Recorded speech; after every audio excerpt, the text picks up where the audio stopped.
Hello সবার কি অবস্থা? আশা করছি সবাই ভালো আছেন। তো আজকের ভিডিওতে আমি আমার ক্যাম্পাস, হাতির ঝিল ঘুরবো একটু। তারপরে রেল স্টেশন এরপরে ঢাকা থেকে কীভাবে বাড়িতে আসলাম। তো সেইগুলা নিয়ে আমার একটা ছোট্ট ব্লগ।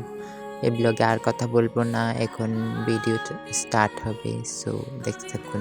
আশা করছি ভালো লাগবে।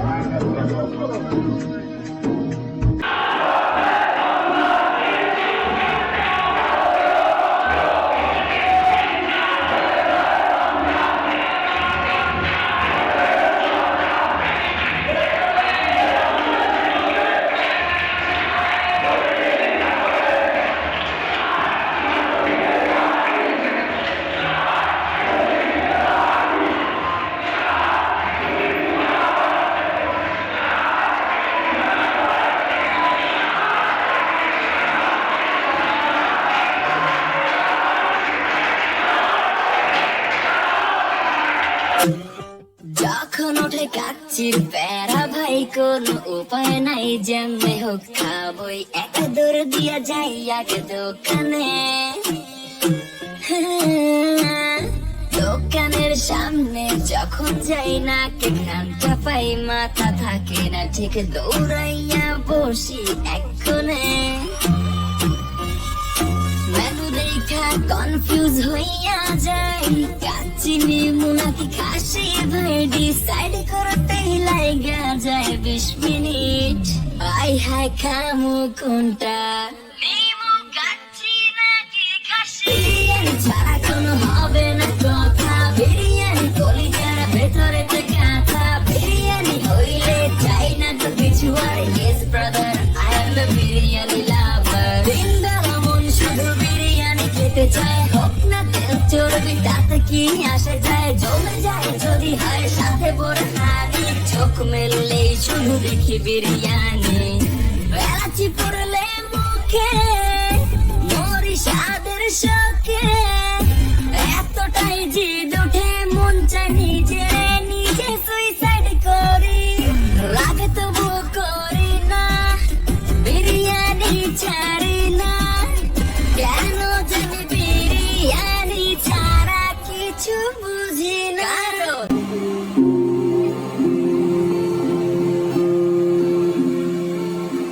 বলির কথা শুনে বকুল হাসে, ওই তাহার মতো তুমি আমার কথা শুনে হাসো না তো।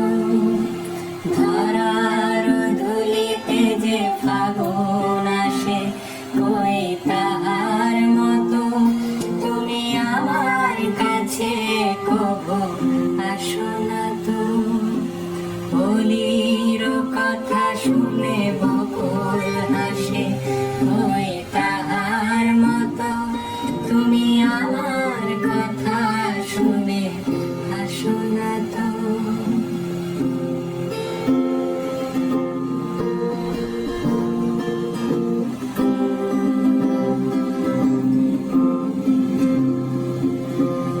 আকাশ পারে ওই অনেক দূরে, যেমন করে মেঘে যায় যে উড়ে। আকাশ পারে ওই অনেক দূরে, যেমন করে মেঘে যায় যে উড়ে।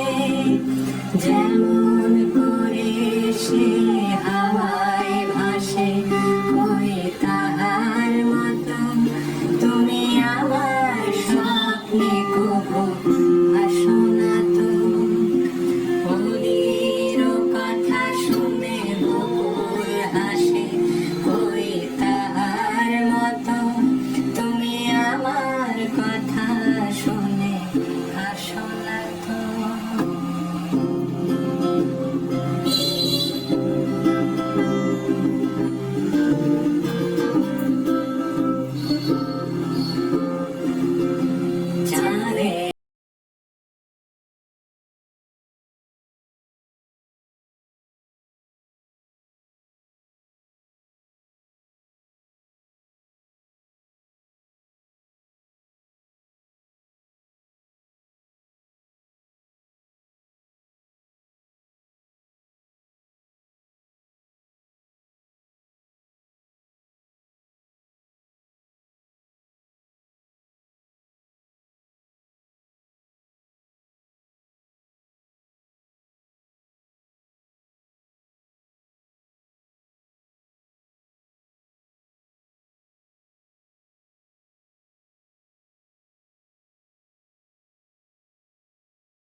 ফাগুন আসে কই তা